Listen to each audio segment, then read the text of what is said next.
a really great doula is there to support you and how you would like to proceed, give you options, and allow you to make those decisions. I value medical support, right? So I'm not the doula that's going to advocate in that space and be really aggressive and say like, no, these are your rights, or you can say no and decline everything. It's like, well, what's important to you?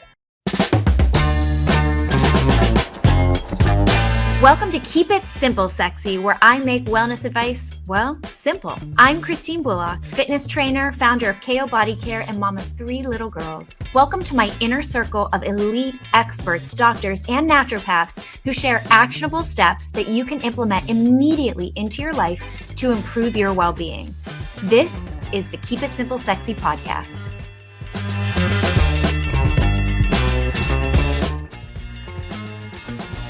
This episode is brought to you by KO Body Care, the leader in face-grade body care and supplements for total body wellness. Welcome back to the show. I'm your host, Christine Bullock. Today, we're taking, a little trip from beauty, but we are talking about wellness, and we're talking about wellness for mothers-to-be and mothers. Being a mother of 3, I feel like I've learned a lot through the process, and I still have a lot to learn. I hear the same thing. There's so many questions that arise as a woman becomes pregnant. What can I eat? What movement can I do? What kind of delivery do I want? With who and where? Will I breastfeed or use formula? The list is longer than the pregnancy itself. This is where a doula comes in and can answer your questions and support you during your journey and beyond. In fact, you don't even have to be pregnant to enlist their support. Today, I have Ambrosia Meikle on the show, who was our postpartum doula when we adopted Remy, because Bobby and I had no idea what we were doing with a newborn. And then later on, she became my doula for Penelope. A doula's job is to help make your entire birth experience and even your partner's experience the best it can be. This is especially helpful in a hospital setting where nurses come and go because they're busy with other patients. A recent report found women had a more positive childbirth experience with the support of a doula and were less likely to take pain relief medications afterward. That means the delivery probably went better. Hint, hint. Working with pregnant women myself, I hear too much miscommunication about the role of a doula, and I wanted to clear it up today, plus answer a lot of your pregnancy and birthing questions with Ambrosia. Ambrosia Meikle is a birth and postpartum doula in the South Bay, close to where I live. She's a childbirth educator, a lactation educator, and a student midwife. Ambrosia was a surrogate and has 2 children of her own, ages 9 and 15. As a doula, her main focus is to ensure birthing people have options and safe birthing environments. She is passionate about serving her community and actively participates in bringing awareness to women's health issues. Welcome to the show, Ambrosia. Hi, thanks for having me. Hello, beautiful. It's good to see you. Me too. Thanks for having me. I'm really excited. Yes, I know. I love it. And I am really excited about this show too, because I have learned so much from you. And the many years that we've been working together, like 5.5, almost 6 years, and preparing for Remy and after child support, to preparing me for pregnancy with Penelope. And even recently she came and she was working with Josephine, who has been a little colicky and night care and stuff like that. So she's just a wealth of information, and I can't wait to share it with the viewers today. What is a doula for those who have no idea? I've never heard of it. Well, a doula is a birth attendant. I think the term itself is pretty broad, and each doula is a little different. It takes their job in one direction or the other based on their experiences or their preferences and things that they're really good at. But ultimately, it's kind of like a tour guide of pregnancy and postpartum. So hopefully it's someone who can provide you unbiased informational support and help you make informed decisions about your birth experience. So, I know sometimes when you've reached out to me, with questions, they're very specific to what I know might be true to you or might be important to you to follow up on, where not every client is that way, right? I love that you mentioned unbiased too, because I think that I've heard the response of some people have gotten into the experience with a doula or have heard of the experience with a doula where it is only one way, or where there's kind of like this like natural hippie sense to maybe hiring a doula. And I think one of the biggest miscommunications is that a really great doula is there to support you and how you would like to proceed, give you options, and allow you to make those decisions and of from all of the options and what you want through the birthing experience, feeding, lactation, everything. Yeah, totally. And I kind of giggle sometimes when I'm interviewing clients and they're interviewing me, and I show up and I'm like, hi, my name's Ambrosia and I'm the doula, which just seems like super rad because it's super hippy dippy, right? Because my name is Ambrosia. It's kind of a weird name. I'm going to show up at your house just wearing whatever I was doing in a pair of Birkenstocks and talking about birth. But I am pretty like in the middle. I do think that I value medical support, right? So I'm not the doula that's going to advocate in that space and be really aggressive and say like, no, these are your rights, or you can say no and decline everything. It's like, well, what's important to you, right? Yep. And I loved that in working with you. It also because like Bobby, when we were going to give birth with Penelope, he was like, there's no way. I wanted an at-home birth and there's no way he felt comfortable with that. So we found a really happy middle ground. It was a hospital working with a doula to make me feel better. How did you get started in this field? I had some wonderful birth experiences. I had the support of a partner. And not everybody has the right kind of partner to support them in birth, and not everybody has a partner in birth. But I did have some wonderful birth experiences with my partner who showed up pretty unexpectedly in a way that I didn't think he would. And after that, I realized how much he took on. He took on a lot of the stress, a lot of the grief, a lot of the advocating role, a lot of the questions while I was doing this thing, right? As you know, when we're in labor, we're really focused and it's so intense. Sometimes we don't have the ability to answer questions or to think about, whether or not we wanted that medication or this or that. So my partner was really supportive. And when I left that experience, he was pretty drained and he was pretty exhausted. So I kind of see myself as more like the dad doula. I think I serve both parties pretty equally. And making sure that they navigate that well. And I left that going like, I'm going to be a midwife because everybody should have empowering births. And then I decided, well, let me do this doula thing for a while. I read about a doula and how a doula can help. And I've really been doing it for like 8 years and it became part of my identity. But I did eventually sign back up for midwifery school because I have that privilege, being able to continue my education. So that's where I'm at now. And you're going to be amazing at it as well. I'd have another baby. I told her recently just to have her deliver the baby. Yeah. But not yet. Not right now. Not with a 1-month-old. So if someone's interested in working with a doula, how soon should they seek that support after they find out they're pregnant? And if they have no referral sources and friends that have used it, where should they start looking? That's a good question. I think it's like I've had clients reach out to me when they pee on a stick because they're so excited. And maybe they've worked with me before and they want to make sure I know to set aside time, or they had a friend or they've heard from me somehow or another. And then I've had clients reach out to me last minute going like, I'm due in like 2 weeks. So there really isn't a hard cutoff for when you should like get your doula because you deserve to have that support no matter what. So always reach out. But I find a sweet spot was probably about like after that first trimester, about month 3 or 4, when you're feeling like you got a good handle on things and you're trying to look at your options. It's a pretty good spot so you're not feeling overwhelmed. I would ask your doctor. When people say, where do you find your doulas? I think this is kind of a telling way. Ask your doctor, hey, do you work with any doulas? Do you like any doulas? And see what they say, see what their feedback is, because that'll give you some insight on what that will look like should you enlist the support of a doula and bring them into a room, whether your provider is supportive of doula support. Whether your hospital or your birth center or the place that you're working with, is supportive of doulas. So there'd be a good reference, at least to help you fill that out. I would definitely ask your provider, but there's websites, local Facebook mommy groups and things like that, different places. This is a harder question, I feel like, but what are 3 top tips that you have in terms, because there's so many. I mean, we could have the longest podcast ever here, but I want to hit a little bit about birthing, a little bit about bonding, a little bit about lactation.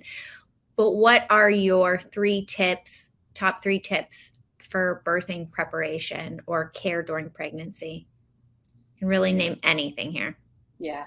Education, nutrition, and mobility. Mobility, being some sort of exercise that nourishes like your physical body and your mental health, because birth is somewhat of a mental sport.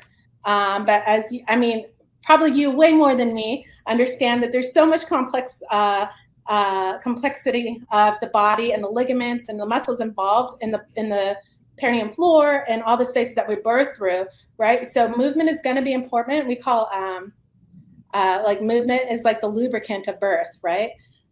So yes, truly. starting it prenatally is important, right? Mm-hmm. Even if you're just dancing every day, even if you're just going for a light walk, you don't need to start training for a marathon in pregnancy if that's not something that you've done in the past. Let's not do that. Yeah. But just doing some gentle stretching and some yoga can be really helpful in training the body for this long activity. I think it's that too. And Ambrosia knows that I trained with some doulas before just for my fitness training. And it was wonderful to go through 2 deliveries and use that movement. And what it is, exactly what you're saying, is just a dancing. It's not even doing yoga poses. It's not Pilates. It's not CrossFit. It's literally just moving and really flowing with your body in order to move that baby down. So I think in preparing my clients too, the biggest thing in the sense of movement is getting them comfortable, just kind of being open with their bodies, especially in a public area, right? With people around you. But both of my babies that I physically birthed myself just dropped so quickly because of that natural movement, like a funnel to get them down. And you can see that with Josie and both of them missing hair at the top because they were down there for a while. And like you said, that if it's something that you're comfortable in that space, a lot of times I say to clients when I'm in prenatals, I'm like, do you feel comfortable making noise? And I have, clients across the couch looking at me and they're like, oh yeah. I'm like, can you go, can you make all these noises? And they're a little bit more set back. And then I say, okay. That's not the expectation. But maybe something that you practice. Maybe later on when you take a shower, can you, sing in the shower, make some noises because birth does require all of us, right? And if we feel comfortable in that space, holding in isn't going to support giving birth. So I think it's really funny that you said that. Yeah, if you're going to be in a hospital room with other people, nurses or doctors coming in and out, you don't want to be scared or uncomfortable to make these noises or these movements. Yeah, even at home, because there's going to be people there as well. As more comfortable as that may be, it just depends on how shy you are. In the sense of nutrition, what are your recommendations? Just whole foods, right?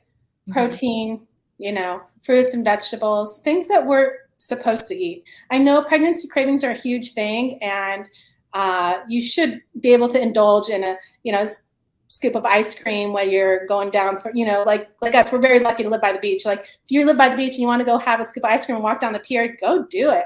But, want to definitely make sure that you're drinking lots of water and getting some good protein in. That's going to help train your body to do that long labor, right? Mm-hmm.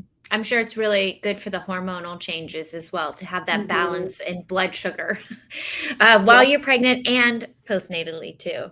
And we can get into that in a little bit. What's the difference in the sense of birthing in a hospital, of what you've experienced, and birthing at home? I know there's a lot. Time. That sense of time. Mm-hmm. The sense of urgency, fear, those all play a role in birth. Birth is a hormonal, natural physiological process. If left undisturbed, it's going to happen, right? So we could have taken you, even though, you had a wonderful doctor and a wonderful place to give birth, safe, totally legit. But if we had taken you and put you on an island and left you there and come back 2 weeks later, we would have come and you would have arose from, the jungle, with one of your babies in your arms, right? It would have happened, right? Mm-hmm. So when we're in a hospital, something in our brain tells us is this safe? Am I sick? Is there something wrong? We do need hospital care when pregnancy requires it, right? There are pregnancies that are high risk, pregnancies that require additional support, medications, and things like that. For sure, that's when you want to be in a hospital.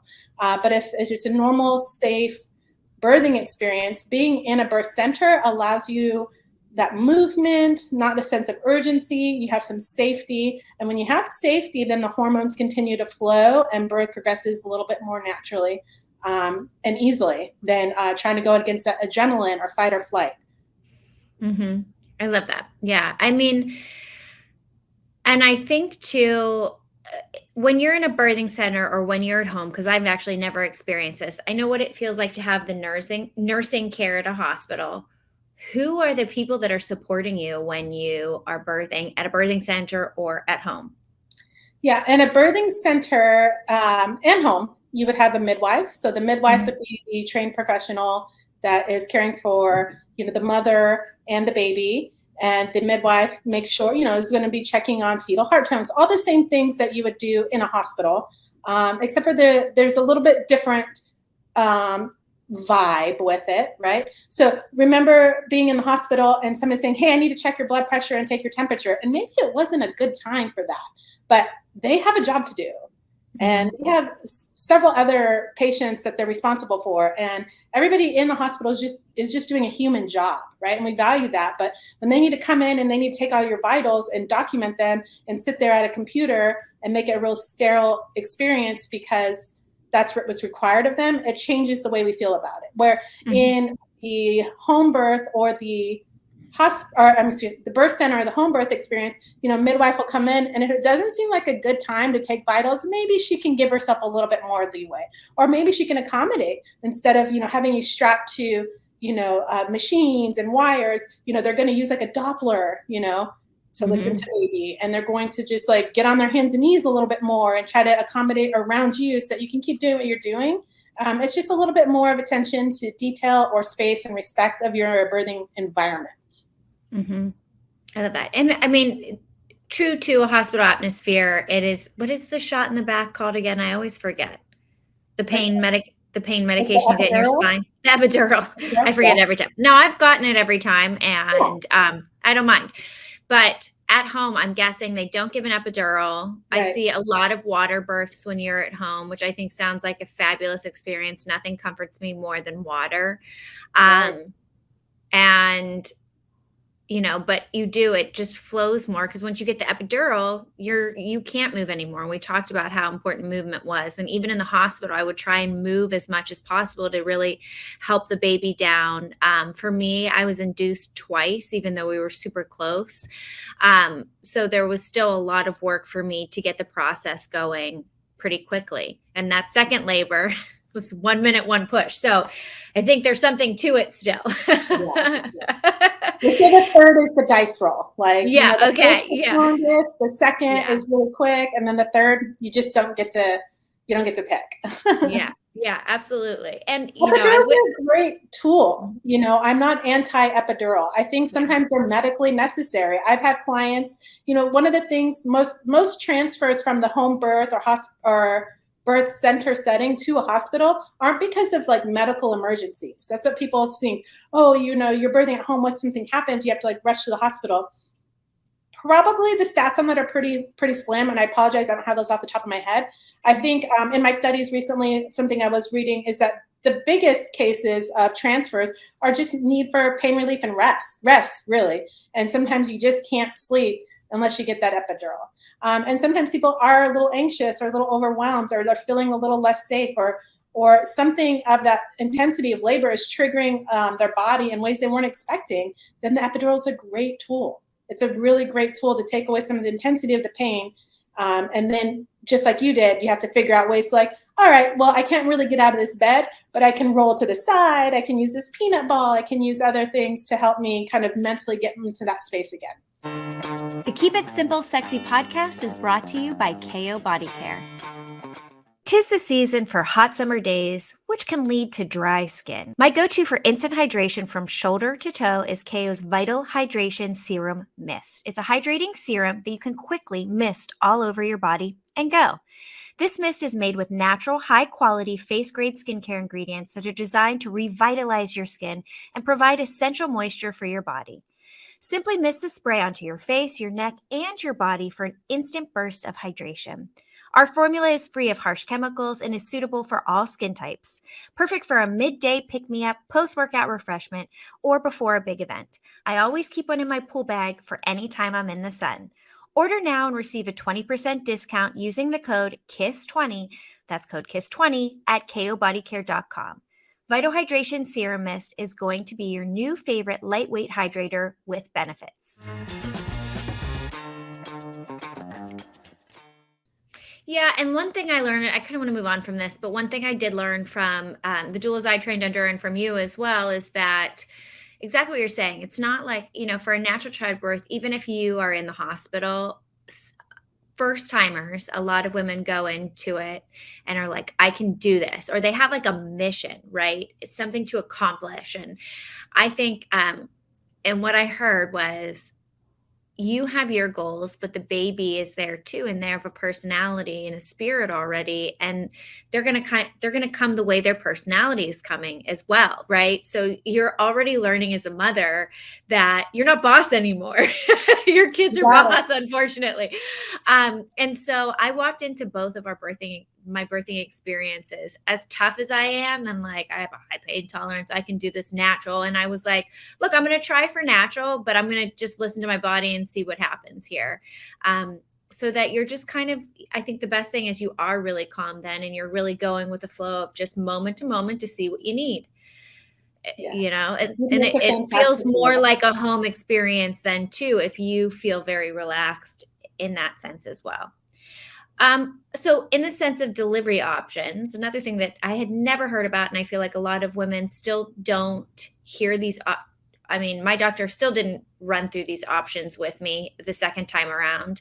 What are the different delivery options you have in the sense of like clamping and placenta encapsulation, those kind of extra things that you can do, even in hospital? Well, delayed cord clamping, I know it's kind of one of those things that's coming out there now, and we're seeing more as people have more access to information. Basically, the placenta is filtering the baby's blood continually through pregnancy. 20% of the baby's blood is in that placenta at all times, and that's where they're getting all of their oxygen and all of their nutrients. And 20% of blood volume is a lot for a little person, right? So when the baby is born, the placenta still has 20% of that baby's blood in it, and it's still pulsating it back, until it is expelled from the body. So waiting for it to stop pulsating is super important. A lot of times we hear delayed cord clamping is like, oh, just wait 30 seconds, good enough. But really there is no need to rush. I've seen doctors wait 10 minutes, I've seen, in home birth, they'll just allow the placenta to be born, and they put it in a bowl next to them until, they look and see that the cord is completely out of blood and it's done. And the baby's got those nutrients back in. So of course, the baby just went through the vigor and the intensity of labor, then they should have their blood to recover from that. And bathing baby, like studies show that the amniotic fluid responds and smells a lot like the glands of the areola. So waiting and delaying that baby kind of supports breastfeeding efforts as well. So that the baby, when they smell like their hands, a lot of times we used to put mittens on babies, and we don't do that anymore because they need their hands to breastfeed and feel and get acclimated into the world.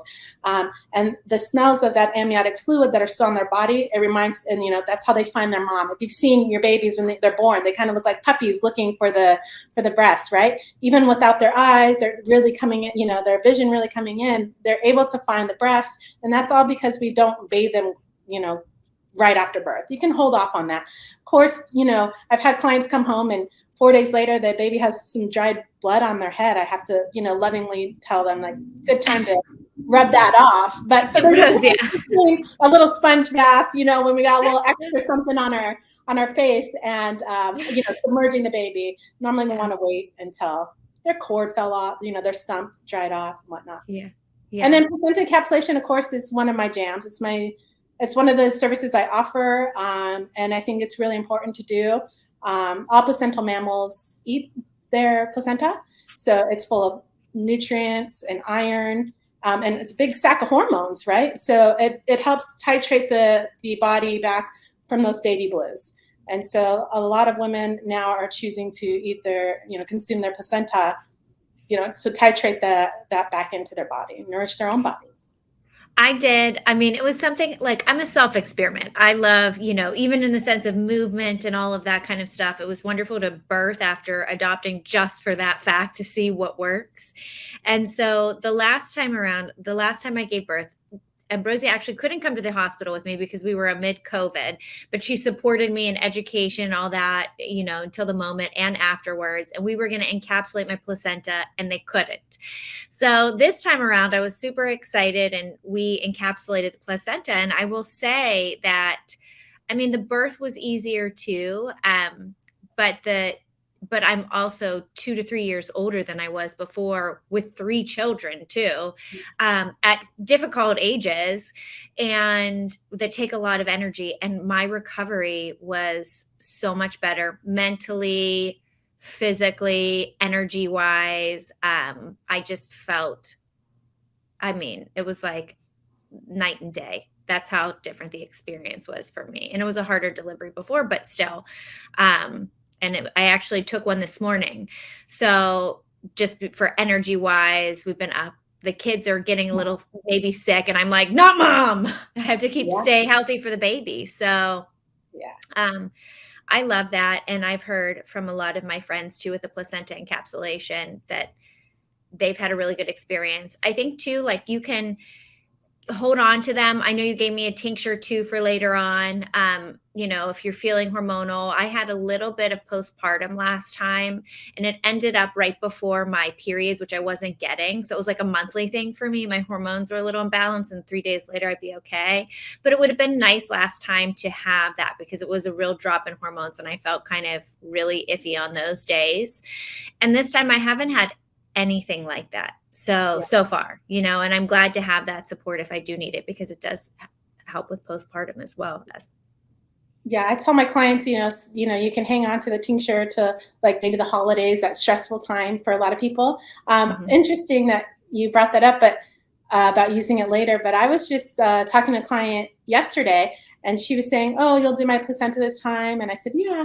And course. And she goes, oh, because last time I had to hide them from my mom because my mom heard about the benefits of the placenta capsules and she would come over and she would steal my placenta capsules. And I thought, that's the first time I've ever heard it, but it makes sense because, the industry, the pharmacy industry, we do try to duplicate that, when people are transitioning in menopause, right? So it's like, hormone medicine, right? So it's cool. Yeah, I know. I'm trying to savor the last little bit of my pills too, but it's also for like milk production. It helps us support all of that, the nutrients. So I was just like, I'm just going to take it what I can, when I can, and not savor it too much. But I will say too, when we had just adopted and my sister-in-laws were like birthing and my friends and they weren't using their placenta, I was like, can I just have it, please? No one agreed, but I'm okay with it. I mean, do you people eat cows and chickens and weird organs? So it's like, come on, It's like human milk. There's nothing wrong with it. Yeah, there you go. Okay, I love that information.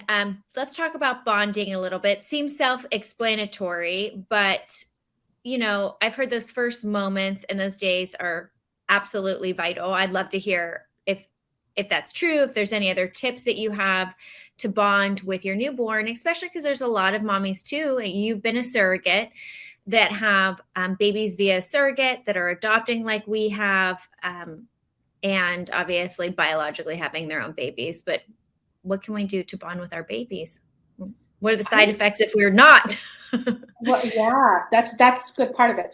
I would say try to delay visitors as much as you can.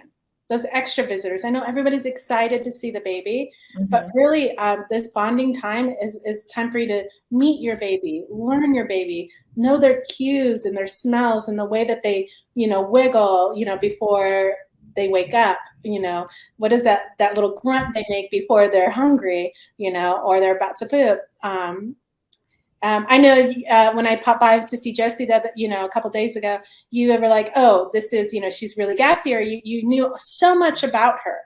And that's what bonding gives you, right? If you weren't such a diligent, mother, support or not, you would miss these cues. So I've have come into places where, you know, somebody's well-meaning mother, the grandmother, came in and cared for the mom and the birth mom and the grandchild, and they were there for a month and everything was great. But as soon as they left, it's kind of like the mom entered that newborn phase again, because she had to learn, you know, all about this new baby, because she was missing some of those cues because she was napping when baby was hungry and she missed those cues. So it's kind of just allowing yourself to feel all those feelings, allowing yourself support as needed, but making sure that it's supportive of you connecting with your baby. Mm-hmm. I love that. And what do they talk about? Like, why is skin to skin so important, and with daddies too, or partners as well? Skin to skin is, I promote skin to skin with my dads a lot. And the reason why is women have this 9-month head start in connecting with their body and their babies, right? It's transformation of their entire body and all of their hormone systems.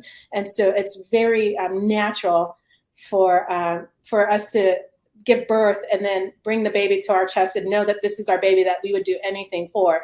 Dads, like, they believe that there's a baby. They're, you know, excited to have another baby. They can see that your body's changing. But then until that baby's born, that's when they have their aha moment, when they see that baby for the first time. So that skin to skin is so good for dads to be able to bond and get to know their baby in the same way and feel completely connected to that experience.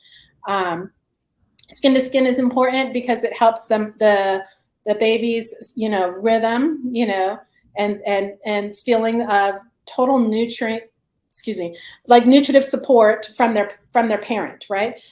It's not normal for a baby to be born and then be put in a warmer on a table somewhere else, because they're new here and they're trying to get acclimated. So can you imagine being so cozy and warm in the womb and hearing, you know, your mother's heartbeat, and then be taken away from that, and it's cold and it's, you know, and it's foreign to you. So it's really just trying to let everybody's body get used to this new human and welcoming this new human into, you know, the unity that you have, right? I always say that, like, you and Bob, like, you didn't just like have children, you invited children into your unity, into your marriage. And that's a really cool thing to do. So skin to skin is just a huge support of that.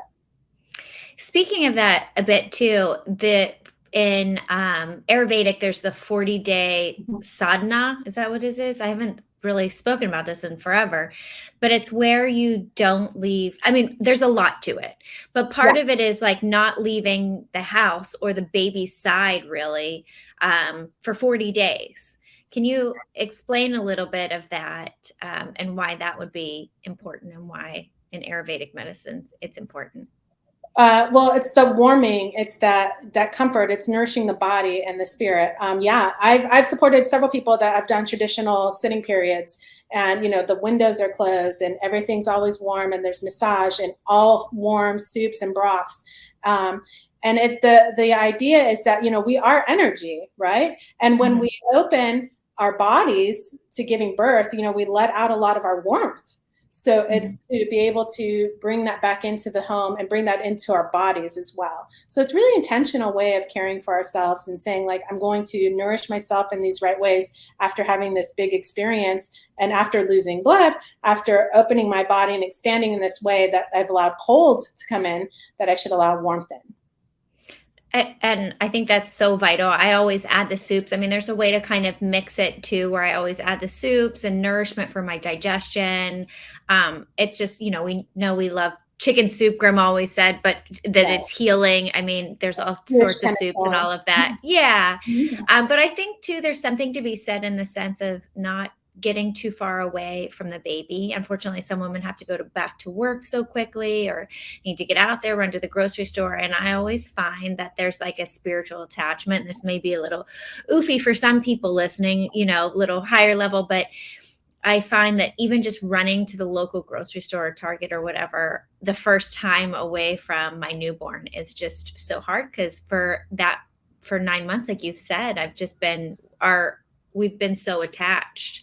And so there's somebody said not to running out too soon and missing that. You're spending that time attaching, learning their little behaviors and all of that. And it is so vital. Right before we got on here, my little colicky baby was crying, but I could tell it was just like a tired cry. And I was dying not to run down there and just grab her and be like, put her to bed. So there's something to be said in that. So let's talk lactation. It's one of the most important parts of the 4th trimester. And it's really, I don't know if it's not focused on during the pregnancy enough, I feel like. And I feel like the lactation classes are like dwindling nowadays as well.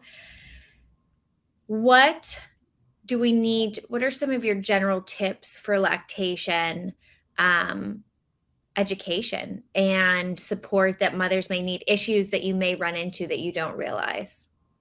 I'm pretty savvy with lactation, but it's usually, like you said, like these classes are dwindling, or they're hospital based, and it's like you're just going to put the baby to the breast and everything should be fine. A million things can go wrong with lactation, issues that are very specific to the dyad, and nothing can happen. It can be really easy and natural, and you hear these stories. You never hear any gray middle ground stories with lactation. Either somebody was like, oh, it's super easy and I just put the baby on and no big deal, or other people are like, oh my gosh, and they have these long horror stories. So when I get called out for lactation, I generally come in and I see that, and you'll appreciate this, that the one thing that's really missing from this link is body positioning. We don't think about how difficult it must be to hold this, sack of potatoes and, get it onto us and just like maintain that position 24/7, our neck, our back, the tense, the muscles, all of it. It really affects our ability to accomplish this goal, right? So body positioning is just essential. So we have to think, and I always tell my clients, bring the baby to the breast, don't bring the breast to the baby. And so that's that idea of like, us trying to find the baby with our, running around after it with our breasts and trying to get the baby to put the breast in the mouth, where if we just sit back, relax, support ourselves and bring the baby to us, generally we're more calm, and then the baby will want to be around us and want to latch on, right? Because babies are like, they can feel energy. They're little energy vortex. Like they can feel it. If you're stressed or if you're overwhelmed, they know that. So lactation is all about, it is a hormonal symphony in the brain and the body. Lactogenesis in general is like this hormonal balance, but it's bringing the baby to the breast as often as we can, so that our body gets the memo to create, the supply of milk for the baby, and allowing ourselves to be calm and present so that we can support this hormonal shift in our body to create milk. I absolutely agree. It's funny because I was like sitting forward because I'm so used to just sitting forward, holding the baby too. Right now, I totally like relax my shoulders, sat back. Yeah, we do that a lot. Yeah, totally. So one of the things that we're dealing with this time around, which I had no idea, was we have a lip tie, and I didn't realize, now looking back on Penelope, we're dealing with a tongue tie with Josie. And I look back now, and now I realize, because I was like, oh, these are some of the same symptoms that Poppy had. She had a lip tie. What are some of the symptoms to look out for? Because now I have all of these moms reaching out saying they went through the same thing, and I would have never known. So she's now colicky because she's getting more air and gas. But what can parents look for? Because I've heard it's more and more prevalent with these ties, because there's something that's supposed to be like in vitro created, and then they dissipate in vitro too. But with the toxicity in the environment and what we're absorbing now they're not going away. Yeah. That's what was explained to me. Well, the tongue and the lip tie, the tongue and the lip tie change the way the baby's able to latch on and draw milk out from the breast, right? Because it is breastfeeding, not nipple feeding. So if they don't have the mobility to get in there and draw out that milk, it creates problems, with the gas and with even the milk supply. So when we see signs and symptoms of this, sometimes it's the clicking, the slurping, the gassiness. Sometimes the babies have lines on their mouth when they have that really tight lip tie. I'm sure Penelope might have even, and you might not have noticed, had these like lines when she was done eating, or even like those cute little bubble lips. They look like little Ann Getty babies, you know, with the little perky lips, dry lips, or milk blisters, misshapen nipples, cracked nipples, you know, painful breastfeeding. It shouldn't hurt, you know, and a lot of times, you know, this is like so many things we do with women's bodies where we disregard the symptoms or the signs. You know, it's like when we, like women who say like, oh, after I gave birth, it's just normal to pee when you cough. Oh, breastfeeding, it hurts. It's just how it is. Like, no, none of those things are normal. These are things we've tolerated over the years because we didn't know how to access support. But with the tongue and the lip tied, that's what we see. We see fussy babies, gassy babies, tight babies, tense babies, milk supplies tanking, moms not feeling comfortable breastfeeding, you know, and just like I said, the little signs on their mouths, it's just so sweet. Sometimes it's even just the inability to be on the breast. And we say like they take this so much better, like they take the bottle better, or they don't. Actually, usually my babies with a good tongue tie aren't able to take the pacifier, and moms don't understand why, you know? Yeah. Like, oh, Josie has all of those. Yeah. That's so interesting. And we've even had to switch the bottle to be a little bit bigger. Like the head of the bottle to be a bit bigger than the regular, like Dr. Brown's little ones, or she gets frustrated with both, you know, the boobie in this. And they say it's because the tongue is so tired from trying, like they just have to work so hard. Yeah. It's just, I think, you know, going through it now, I love, you know, it's a blessing to be able to share it with other people, and that I've had friends that have gone through it and shared it with me. And then to hire in expertise to support her in what she needs. Like we've had the cranial sacral therapy, we've had education from you, we've had from all the doulas that we know, to baby chiropractic to help support, and then obviously like professional help like ENT or dentistry and stuff like that to help in the long run. And I like that saying that. It's like enlisting support to find the root of the problem, because I have like that love-hate with the word like colic. Like this baby's colicky. Yeah. It's like, well, why are we labeling them? This baby is just a human who has a human need, and they're trying to express their need, and they unfortunately don't have the words yet, right? Yeah. And so a way that we're able to pacify ourselves or even get through the day, which is totally fine, because as mothers, sometimes we just have to, you know, give the kid a peanut butter sandwich and go on with our day. But what I'm saying is, when we have a colicky baby and we say, okay, they're colicky, okay, that's the label, I can deal with it, let's figure it out. But like you're going like, hey, this baby is colicky. Well, colic is a symptom of something bigger. So how do I dive into this for this human who has a need? It's such a broad statement for such personalized issues. You know, I remember somebody DMing me when we were first starting to go through this, and they're like, you have colic. I was like, no, she has gas problems. And then I was like, I started realizing what that was. I was like, okay, I mean, I guess if everybody needs a term for it, then yes, this is what we're going through, but here's the root cause of it. And that's why I wanted to get into this for, you know, our clientele going into this, because I had no idea about tongue ties or lip ties, obviously with Poppy. She didn't have the gastric problems, or she's just a more calm baby. Even if she did, she just wouldn't say anything about it. She's still like that, you know. But she has that cute little that they're aware. That was it. Now then I looked. For anybody that doesn't know my daughter, she has a tooth gap. I have never looked under. It's so obvious. I'm like, oh my God. And that's there the whole time. Do we do something about this, or do we just allow this human to be this human? Like, you know, some people would have, if it caused issues, like you said, it didn't cause issues with Poppy, so it wasn't something that you need to remedy, right? And now you can see the signs of it as she ages, and it's just part of who she is, and she's fine. And then some babies do need support. Some babies do need to have revisions done. It's totally fine. Yeah. Well, thank you. What about last little tips here for mommies to be, and even mothers, postpartum mental health? I think that there's, you know, obviously a bunch of roots to this. There is the hormonal shifts, and I've heard it's like 3 years for full recovery. So even as we think about, I don't know, I mean, moms talk a lot about weight or their bodies and stuff like that. But our hormones take 3 full years to really balance themselves. And so we can see why there's a whole shift, not only in our mental health, but physically as well. Ups and downs, but also you are trying to learn a child that cannot speak to you. They're speaking in different ways, sometimes called lots of crying. There is you have other children as well that you're dealing with. You have partners or you don't have partners. And there's just a whole mental health aspect of it.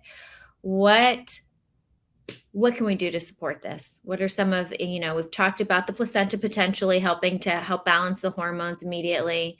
Who is there to support? And do doulas do that as well? Oh, absolutely. This is, I'm a postpartum doula. Mm-hmm. I mean, I'm a birth doula as well and a student midwife, and I love all things birth. But I think I get hired quite often for this postpartum support because I am the person that'll come in and, say, how's it going? And while you're talking to me, I'm straightening up the living room or folding some laundry that I see in a basket somewhere without losing eye contact with you, right? Mm-hmm. And you didn't have to ask me, or you don't have to entertain me. At first you might say like, oh, hold on, you don't have to do that. And I'm like, nah, I know I don't, but this is what I'm doing. And it's important to me. So like these tips are like, what can we do? It's not so much as easy as saying asking for help, right? There's this saying like, hold the mother, right? Who's holding the mother? Everybody wants to hold the baby. The baby's going to be fine. Baby's going to make it to college and be great and wonderful. But who's holding the mother? So asking for help can be a little bit, it can be specific, and that's okay. So it's not so much saying, can you come over on Tuesday? I just had the baby and I want you to see the baby. It's like, can you come over on Tuesday and would you be able to walk the dog and do a load of laundry? That would be so helpful, And if you don't have these people to call on, can you enlist the support? Do you have the ability to hire a postpartum doula? If you don't have the ability to hire a postpartum doula, are you eligible for some support? Now we're seeing changes in the way insurance coverages are honoring doula support, right? Personally, I volunteer through organizations that offer volunteer doula services. So they're out there. So can you figure out ways to figure out what this might look like for you personally? So and asking your mother-in-law or your sister to come over and say, I really need help. If you have older children, can you take, my older child to school like just once or twice a week? That will just give me like a little mental reset. And they might really be open to doing that. And if they do these little chores or things for us, holding the baby will seem much sweeter. Mm-hmm. I love that. I know people drop off these somewhat like lasagnas or, food delivery and all of that, which sometimes if you're breastfeeding, I hear so many women now can't have dairy, all of that, but it would be better sometimes to just come in, clean up a little bit, run a bath for mom, and then hold the baby, right? And then hold the baby. Yeah. Yeah. It's like you have to do 3 things before you can hold the baby. Yeah, I love that. Clients make a list like that of, written very beautifully. I'm sure you can find them on the internet and post it on the door. Like, we're so glad that you're here. Thank you so much. Holding the mother is important. These are the things that would be helpful for us, as you enter, wash your hands, feed the dog, do some dishes, and then ask the mother if she needs, a nap or wants you to hold the baby or something like that. Yeah. I love that. Yeah. Changing the whole mentality, what it means to come over. It's not just coming over, Aunt Sue can't just come over and hold the baby for 4 hours and you're entertaining Aunt Sue. You need to heal. Half the time too, like you understand what the baby needs too and how it needs held. And like you're passing it around, you're like, I just got him to sleep. And they're all coming over to like hold it. And you're like, and they're awake again. I have to pull my boob out again. They're hungry. Like I always tell my clients, that's when you go, oh, she's hungry. And then you take the baby to the other room. And then you just leave your company there with your partner or whoever, your older child. The other kids. The other kids. And you're like, oh, I need to take it to the room to breastfeed. And maybe you're not even shy to breastfeed in front of company, but it's like, check your exit. The moment. Yeah. Yes. Take it, guys. I highly recommend it as having a huge family of my own who I love very much. Well, thank you so much, Ambrosia. I hope that, everybody tuning in, whether you're a mom to be in the future, I love providing a little education because I think that there's so much learning to what your options are during pregnancy, during delivery, and then post-pregnancy as well. I really appreciate your education and just your personal support for our family all these years. Yeah, thank you for having me. And if you would like more information on Doula and Ambrosia herself, she has her website, ambrosiabirthservices.com. She's a wealth of information, and if you're local, I highly recommend her. Thanks for listening. Make sure you're subscribed, and feel free to share this with a friend who needs to hear it. Have questions you need answered? Text me at 1-310-361-8697. Make sure you're following me on social at Christine Bullock, and have a healthy, happy week.